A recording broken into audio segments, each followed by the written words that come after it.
무더운 장마 속에서 우리가 여러 가지로 어려운 환경 속을 지금 가고 있습니다. 그럼에도 불구하고 하나님께서 이 아침 우리를 하나님의 자녀 삼아 주시고 하늘나라에서 해와 같이 빛나는 그런 축복을 저와 여러분에게 주시기 위해서 이 자리로 불러주신 줄로 믿습니다.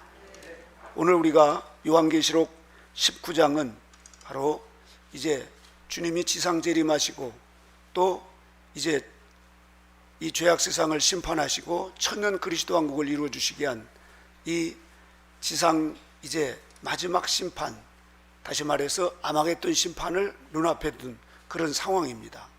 그런 속에서 사도 요한이 하늘을 보니까 하늘이 열렸습니다. 그래서 열린 하늘에 보니까 백마 타신 분이 계셨어요. 그 희고 깨끗한 세마포를 입고 멸관을 쓰시고 백마 타신 분이 보니까 바로 곧 우리가 그토록 사모하고 사랑하는 예수 그리스도시라는 것입니다. 그래서 예수님께서 이제 백마를 타고 이 지상으로 이제 재림하시는 것이죠. 예수님이 재림하시는 목적이 뭡니까? 첫째는 바로 곧 익은 열매를 추수하게 오시는 것입니다. 다시 말해서 사랑으로 있고 겸손으로 있고 온유로 익어서 깨끗이 익어서 말이죠. 그래서 처음 익은 열매를 추수하시러 주님이 공중에 강림하셔서 그렇게 이제 처음 익은 열매를 추수하시고, 그 다음에 주님은 오시는 목적이 이 죄악 세상을 심판하는 겁니다. 코로나나 또 여러 가지 수많은 죄악이 관연한 이 죄악 세상, 특별히 주님께서 이제 이렇게 지상으로 재림하실 때는 마귀를 잡아서 지옥불에 집어넣습니다. 그리고 불신자들을 다 쓸어서 넣습니다. 그래서 이 세상은 마귀가 없고 불신자가 없는 그런 세계가 됩니다.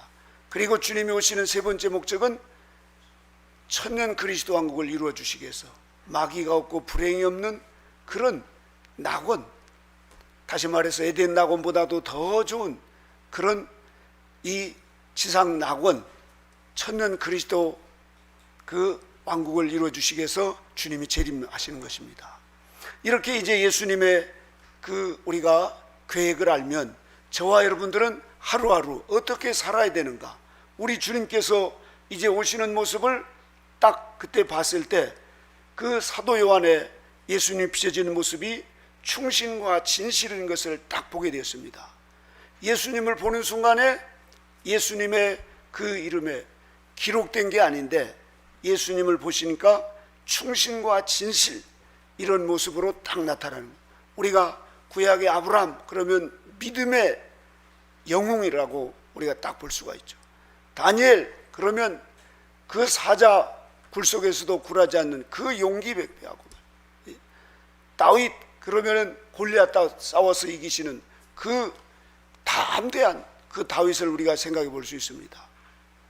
예수님을 딱 보는 순간에 예수님은 충신과 진실이구나. 그래서 예수님께서 땅에서 제자들을 양육하시며 이 땅에 사시는 동안에 충성스럽게 하나님께 봉사했다는 이 충신, 그리고 진실, 언제나 정직하고 외식이나 거짓이 없이 모든 삶이 그렇게 진실한 삶을 사셨던 예수님, 저와 여러분도 마지막 때 우리가 그 예수님을 만나서 천년왕국에 들어가서 우리가 그렇게 마귀가 없고 불행이 없고 고통이 없고 슬픔이 없고 이런 코로나라든가 이런 불합리인 이런 세상이 아닌, 우리가 꿈도 꿔보지 못한 그런 아름다운 천년 낙원에서 살 수 있는 이 소망을 가지고 살아가려고 하는 저와 여러분에게는 바로 곧 예수님의 충신과 진실을 본받는 자입니다. 우리 그런 의미에서 같이 해볼까요? 충신과 진실. 이 충신과 진실한 삶을 살았던 예수님을 본받는 것이 가장 지혜로운 것이고, 또 하나님으로부터 가장 사랑받는 것이고, 더 나아가서 저 영원한 하늘나라에서 우리 하나님으로부터 가장 착하고 충성된 종이라고 칭찬받는 그런 삶이 될 줄로 믿습니다. 여기서 그러면 충신이 뭔가? 첫째로 충신이란 말은 나라와 임금을 위해서 충성을 다하는 신하를 가리켜 말합니다. 우리가 고려 말에 이성계가 이제 구테타를 일으켜서 고려 이제 마지막 그걸 무너뜨리고 새 왕조를 세우려 할 때 그때 충신이 정몽주지 않습니까? 끝까지 그 충신. 또 조선시대 단종을 밀어내고 세조가 이제 왕자리를 찾으려고 할 때 이때 그 충신들이 몇 분 있었습니다. 노량진에 가서 보신 분들은 혹시 계시겠지만 사육신 있죠. 그게 그 성삼문, 박백년, 이계, 또 하위지라든가 유성원, 유흥부 이런 분들이 충신들이죠. 나라를 위해서, 왕을 위해서 그렇게.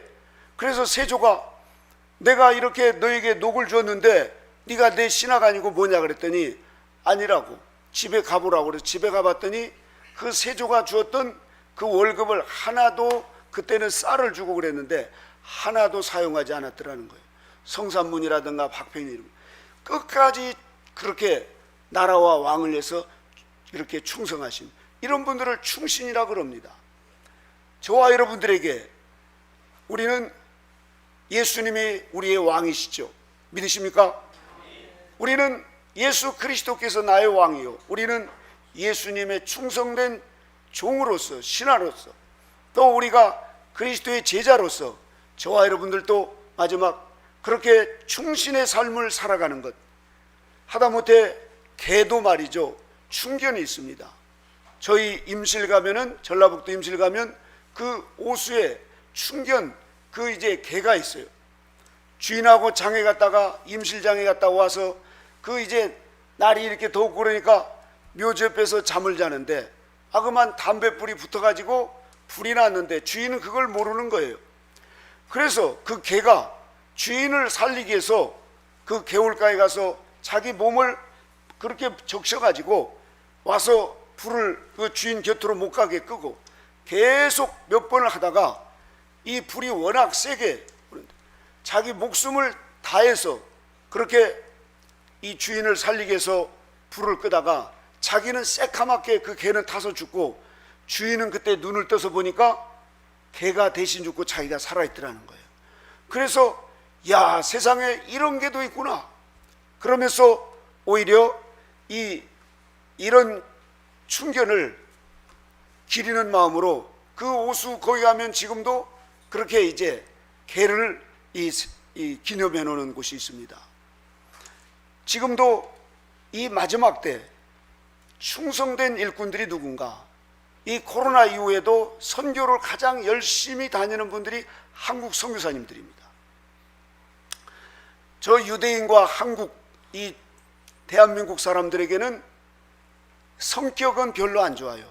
거칠고 강합니다. 그건 천성이에요, 천성. 왜냐하면 943번이나 외세 침입을 받고 이랬던 나라라서 항상 일본 사람들이 오면 우리는 덤벼들고 하여튼 끝까지 죽기 살기로 덤벼듭니다. 그런데 대만 사람들은 아유 어서 오세요 그냥 이러면서 받아들이고 같이 이렇게 지냅니까? 그들은 싸울 필요가 없어요. 그런데 우리 조선 사람들은 악착같이 달라들어서 여자들이 그 앞치마에다 돌이라도 들고 때려 죽이라고 말이죠. 이렇게 하면서 성격이 강해질 수밖에 없었습니다. 그런데 후천적으로 예수님을 믿고 인격이 변화된 이런 사람들의 삶에 우리 대한민국 사람들의 특징은 충성된 사람들인 걸 볼 수 있습니다. 그래서 지금도 세계 곳곳에 가서 복음을 전하는, 그리고 코로나 이후에는 어느 나라도 흉내낼 수 없는 그런 충성된 그런 삶을 살아가는 분들을 볼 수 있습니다. 특별히 그 임실에서 목회를 했던 이동희 목사님, 저희 교회도 여러 번 오셔서 그렇게 지금 90세가 다 되시는데도 불구하고 암이 걸렸는데도 끝까지 충성을 하십니다. 끝까지. 그리고 그 또 바울선교회 그 국제본부장님 이성춘 그 목사님도 보면 이 저하고 같은 또래고 그쪽 출신인데 얼마나 충성되게 하시는지 모릅니다.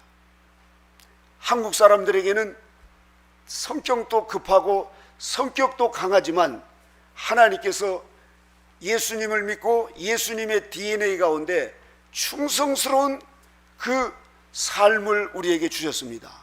저와 여러분들도 마지막 충성된 일꾼으로 불러주신 줄 믿으시기 바랍니다. 그래서 충성된 이런 삶을 살았던 예수님의 삶을 보면 그분은 새벽 미명의 시간부터 기도를 하시고 제자들을 이렇게 훈련시키셨어요.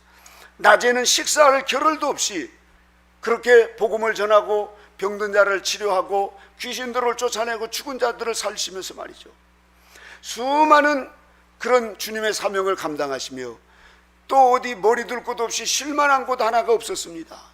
그럼에도 불구하고 밤이 되면은 또 산에 올라가서 밤이 맞도록 기도를 하셨던, 한마디로 예수님은 말 그대로 죽도록 충성하신 분입니다. 제자들이 그런 모습을 보면서 처음에는 따라갈 수가 없었지만 나중에는 그런 모습을 보면서 제자들도 그런 삶을 살아갑니다. 그래서 그 충성지파의 대표라고 할 수 있는 베드로 사도가 베드로전서 1장 13절에 보면, 그러므로 너희 마음에 허리를 동이고 근신하여 그리스도에 나타나실 때 너희에게 가져올 은혜를 온전히 바랄지어다. 할렐루야. 이 베드로 사도도 나중에는 죽도록 충성하신 예수님을 본받아서 그렇게 이 천국의 충성지파의 지파장으로 베드로 사도가 계시는 이런 삶을 살았다는 것입니다. 여러분, 저와 여러분들도 충성된 일꾼으로 하나님 마지막 때 부르셔서 천국에서 해와 같이 빛나는 그런 삶이 되도록 우리를 불러주신 줄로 믿으시기 바랍니다. 역사상 위대한 그 업적을 남긴 이 사람들의 모습을 보면 그분들의 한 가지 특징은 충성된 분들이었습니다.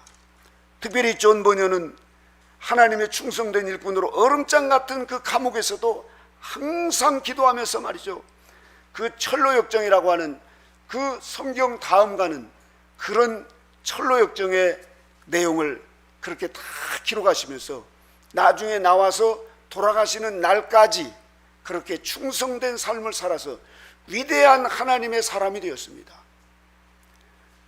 우리나라의 이성복 목사님은 이제 부흥회를 하다가 이 병이 들어가지고 도저히 일어날 수가 없었는데 그 성도님들이 오늘은 목사님 쉬세요 그랬더니, 쉬기는 내가 왜 쉬어? 말로 못하면 죽음으로 하다 하겠다. 말로 못하면 죽음으로 하다. 그렇게 충성된 삶을 살아가셨습니다. 에디슨이라고 하는 분은, 이분은 청각 장애인이었습니다. 결혼했는데 그 신부가 아니 밤이 맞도록 기다려도 안 와서 뭐하나 하고 찾아봤더니 연구소에서 연구하고 있더래요. 연구. 그렇게 충성된 사람이었습니다. 존 밀턴은 시각장애인이었습니다. 그분은 누워서, 몸이 아파서 누워서 하면서라도 그 신라권 복락원을 쓰시고 영국의 최고의 시인이 되었던 것입니다. 프랭클린 루즈벨트라고 하는 분은 지체 장애 소아마비로 태어났어요. 그럼에도 불구하고 얼마나 충성스럽게 미국 백성들을 섬기고 있는지 미국 대통령은 2번만 할 수 있습니다. 그런데 유일하게 이 루즈벨트 대통령은 국민들이 한 번 더 해달라고, 한 번 더 해달라고 말이죠. 밤낮으로 그렇게 충성되게 백성들을 섬기면서 하니까 백성들이 한 번 더 해달라고 3선을 하신 유일한 분이 루즈벨트 대통령이에요. 그분은 태어날 때부터 지체 장애인이었습니다. 휠체어 타고 다니면서 그렇게 하셨습니다. 뿐만 아닙니다. 여러분, 하다못해 이 파스텔이라고 하는 그 반신불수 상태에 있는 이런 분은 면역체계, 자기의 그런 이 반신불수 이런 모습을 연구하면서 면역체계를 개발하는 위대한 질병 박사가 되었습니다. 각계, 그리고 어느 단체에서나, 그리고 특히 우리가 예수님을 믿고 그리스도인으로서 살아간 사람들의 그 위대한 업적과 신앙에 놀라운 그 성장을 하신 이런 분들의 특징은 충성된 분들이었습니다. 우리나라의 강영호 박사님이라고, 이분은 13살 때 아버지가 돌아가셨습니다. 중학교 때 축구하다가 공을 맞아가 두 눈을 잃어버렸어요. 그래서 그 아들을 치료하려고 그 어머니가 데려갔는데 의사가 가망이 없다고 어머니가 충격을 받고 며칠 있다가 돌아가셨어요. 그런 17살 된 누나가 학교를 다니다 그만두고 이제 동생들을 하기 위해서 그 재봉 일을 하면서 야간 근무를 하다가 너무너무 과로를 해가지고 누나도 죽었습니다. 하루아침에 고아가 됐어요.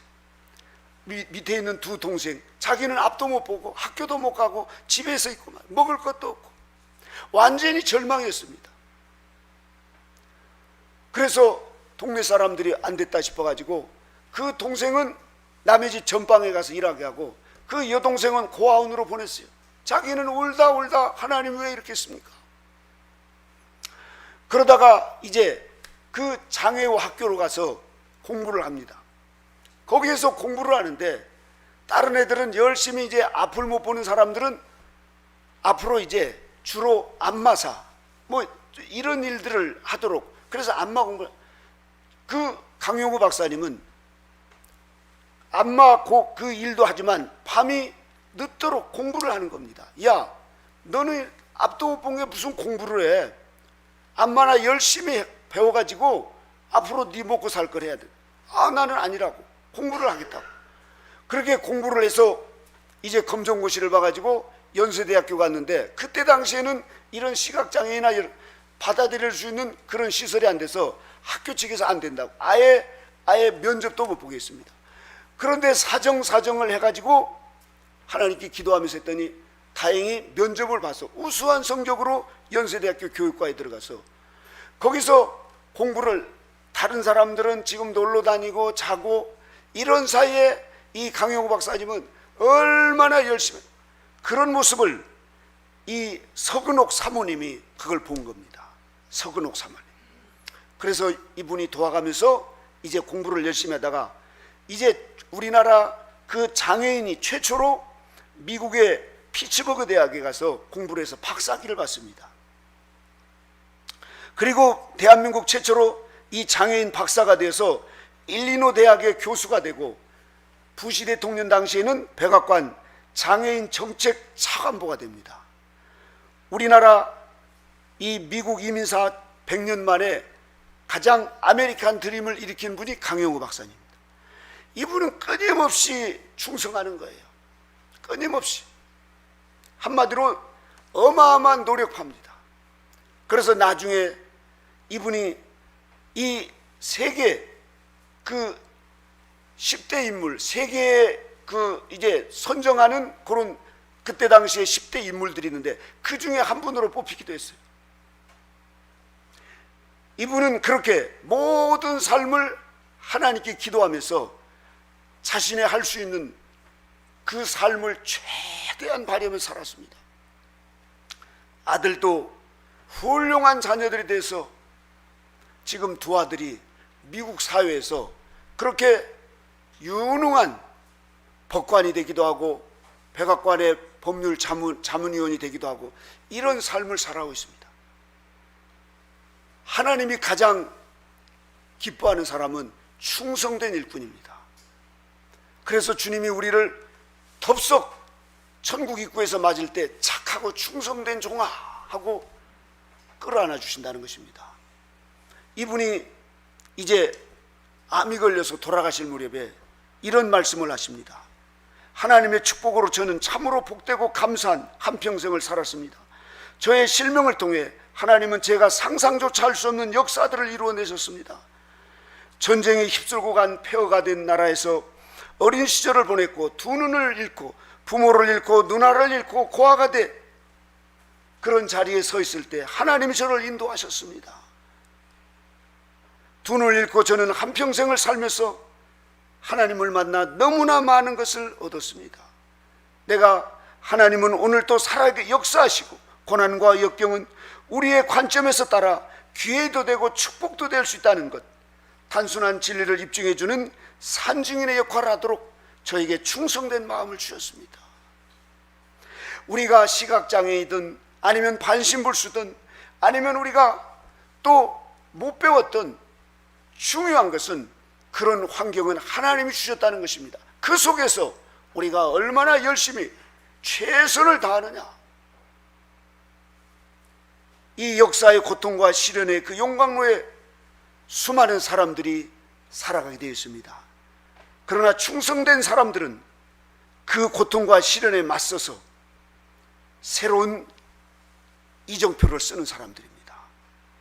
태풍이 불면 새들 가운데서도 닭들은 고개를 날개 속에다 집어넣고 움츠려들고 자꾸만 이 한쪽에 숨어 있어요. 그러나 독수리는 날개를 확 펴고 창공을 날라서 유유하게 자기가 원하는 곳으로 날아갑니다. 지금 우리가 어렵다 어렵지 않게 하는 사는 사람이 여기에 몇 사람이나 있을까요, 여러분? 몸이 아프고 또 가정의 문제, 자녀의 문제, 물질의 문제, 사업의 문제, 뭐 이루 말할 수 없는 그런 어려움들이 우리가 뉴스를 통해서는 보든 뭐 경제나 사회나 뭐 세계 곳곳을 봐도 어렵지 않는 사람들이 별로 없습니다. 어렵지 않기를 바라는 이런 마음보다도 어려움 속에서도 우리가 하나님을 믿는 사람답게 예수 그리스도의 충성된 일꾼으로 우리도 그렇게 살아간다고 하시면 그런 속에서 성령의 열매 가운데 충성의 열매를 맺혀나가면서 우리 하나님께서 거기에 더 능력과 권세를 주시고 우리 하나님은 행한 대로 상 주시는 그 원리에 따라서 저와 여러분들도 예수님의 사랑으로 가득 찬 이 모습, 그래서 천사도 흠모하는 아름다운 모습으로 천국에서 해와 같이 빛나도록 하나님께서 저와 여러분을 인도해 줄 줄로 믿습니다. 환경을 원망하고 환경을 탓하는 이런 삼류 인생이 아니라 우리는 밝은 빛 가운데서 익은 열매 되는 신앙의 목표를 가지고 이제 이 환란을 통해서 연단받아 정결케 되어서 우리가 천년왕국의 새 종류로 들어가는데 첫째 부활에 참여한 부활체를 가지고 들어간 교회시대 이긴 자들과 순교자들이 있고 살아서 통과해서 들어간 사람들이 있습니다. 하나님께서는 천년왕국에 들어가서 천년 동안 저와 여러분들에게 그 황홀한 하나님 주시는 그 축복을 누리며 살아가도록 저와 여러분을 이 마지막 때에 불러주셨고 우리에게 영원한 하늘나라에서 그 우리 하나님이 행한 대로 상 주시는 이 좋으신 우리 하나님께서 착하고 충성된 종아 하시면서 우리에게 그 이곳에서 나와 함께 즐거워하자 하시면서 그날에 우리를 하나님께서 크게 사랑하고 축복하시는 이 복날이 저와 여러분에게 있을 줄로 믿습니다. 마지막으로 진실된 삶입니다. 거짓과 외식이 없는 삶이에요. 우리는 정직한 삶을 살아야 됩니다. 물론 그렇게 살려고들 다들 애를 쓰지만 그게 쉽게 되지는 않습니다. 초등학생이 지갑을 주웠는데 지갑을 주순 이제 그 어린아이가 그걸 가지고 갔습니다. 그는 가난했습니다. 그런데 지갑을 떨어뜨린 분이 그 중소기업 회장님이었습니다. 그래서 지갑을 받는 순간에 지갑에 돈을 빼갔나 아니면 카드를 빼갔나고 펼쳐봤더니 하나도 안 빼갔어요. 어우, 이걸 어떻게 줍고 내가 그랬어요. 그래서 그 아이가 다가오더만 저에게 1,000원만 주세요 이러더라. 그러면 그렇지, 비서가 이 녀석이 뭘 달라고 하겠지 하는 이런 마음으로 그런 선입견을 가지고 있었습니다. 그래서 1,000원을 주니까 이건 제가 돈이 하나도 없어서 이 지갑 주인에게 전화를 하려고 하는데 제가 돈이 없어서 이 슈퍼 아저씨한테 1,000원을 빌려서 전화를 했으니까 제가 그 1,000원 빌린 값을 갚으려고 그래요. 회장하고 그 비서가 깜짝 놀랐어요. 자기는 돈을 잃어버려서 이것을 저 아이가 줄 때 어떻게 주겠는가. 그리고 돈을 달라 할 때 많은 걸 요구할 줄 알았더니 그게 아니라 1,000원 슈퍼에서 빌린 것을 갚기 위해서 달라는 그 어린아이의 그 정직한 마음을 보고 이들이 감동을 받았어요.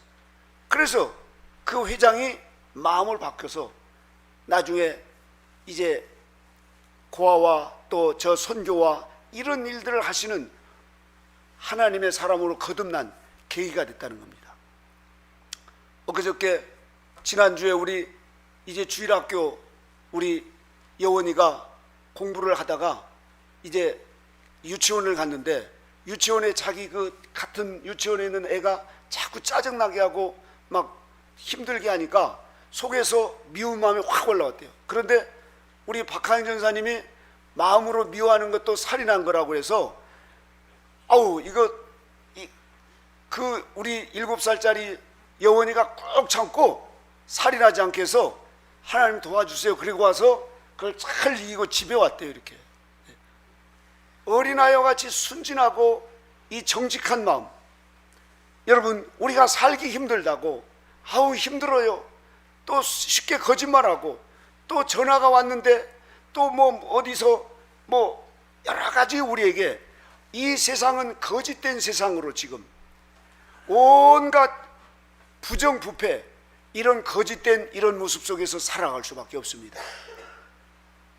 그러나 이런 속에서 우리는 예수님을 만났고 우리의 삶이 변화되도록 우리가 성화의 목적을 가지고 천성을 향해서 가는, 그래서 하늘에서 해와 같이 빛나는 그런 삶을 살아가려면 우리도 진실한 삶을 살아가야 될 줄로 믿습니다.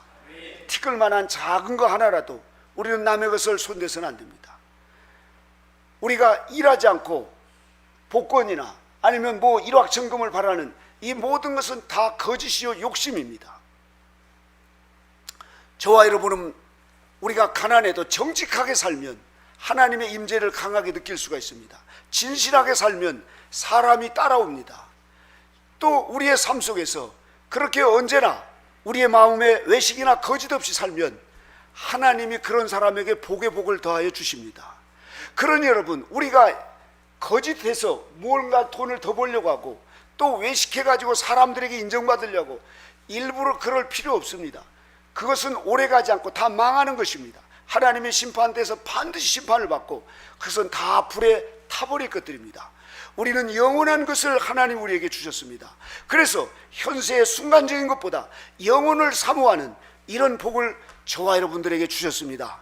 그러니 여러분, 일순간의 것에 그 이익을 얻기 위해서 거짓하고 외식하는 삶이 아니라 우리는 정직하고 진실하게 살았던 예수님을 우리의 마음에 품고 언제나 작은 죄 하나라도 회개하면서 내 것이 아니면 어떤 것도 우리가 공것을 바라지 않고 또 남을 속이거나 그리고 사기치거나 또 우연히 어떤 큰 일확천금을 바라는 이런 마음은 다 거짓에서 나오는 마귀에게 소하는 이런 거짓된 것입니다. 그러니 여러분, 우리가 더욱더 깨어서 이 마지막 때 오늘 예수님 말씀하신 것처럼 예수님은 충신과 진실이라는 거예요. 그래서 그 눈이 불꽃 같고 그 머리에 많은 면류관이 있고 또 이름 쓴 것이 하나가 있으니 바로 예수님은 불꽃 같은 눈으로 우리를 바라보시면서 우리가 작은 거 하나까지라도 상 주시기를 원하신다는 사실입니다. 그래서 우리가 잊지 말아야 될 사실은 반드시 하나님은 상 주시는 하나님이신 것을 믿으시기 바라고, 또 하나는 반드시 하나님이 나와 함께 하신다는 것을 믿으시길 바랍니다. 그러면 우리가 정직하고 진실하게 살 수 있고 이제 백마 타고 오시는 지상으로 재림하시는 예수님을 기쁨으로 만나는 이런 복된 삶이 될 줄로 믿습니다. 우리 모두 현세에 매여서 그렇게 구차한 인생을 살아가는 것이 아니라 영원한 하늘나라, 영원한 그 영생목락을 누리는 그 축복을 바라보면서 오늘 또 내일 또 이 장마철에 힘들고 어렵지만 우리 모두 충신과 진실한 삶을 살았던 예수님을 본받아 사는 이런 축복이 저와 여러분에게 있으시기를 주님의 이름으로 축원합니다. 기도하시겠습니다. 하나님 아버지, 이제 백마 타고 오실 그 지상으로 재림하실 예수님, 우리 주님은 이 땅에서 죽도록 충성하셨고 또 어떤 삶 가운데서도 진실한 삶을 살았던 예수님을 오늘 또 우리에게 보여주셨사오니 하나님 아버지, 우리의 모델이요 우리가 본받아야 될 예수님의 충신과 진실한 삶을 우리도 본받고 또 마음에 새기고 새겨서 하나님 아버지, 우리가 게으르고 날태할 때는 언제나 주님을 바라보면서 회개하면서 다시 열심을 내서 살아가게 하여 주시옵시고, 또 우리가 때로는 아버지 하나님이여 일에 실패하고 보이스핑을 당해서 그 쌓아놨던 물질을 다 잃어버리고 억울한 일을 당하고 삶을 포기하고 싶을 때 결코 그럴지라도 주님, 피투성이가 될지라도 살아라 하시는 주님의 말씀에 따라서 포기하지 않고 그것을 극복하며 이겨나가는 충성된 하나님의 일꾼들로 하나님의 저희 모두를 인도하여 주시옵소서. 그리고 우리의 말과 행실, 생각이나 모든 것 하나하나가 진실하고 정직한 삶이 되도록 주님 저희 모두를 인도해 주시옵소서. 우리 주님의 크신 은혜와 사랑으로 인도하심을 감사드리며 예수님의 이름으로 기도드리옵나이다. 아멘.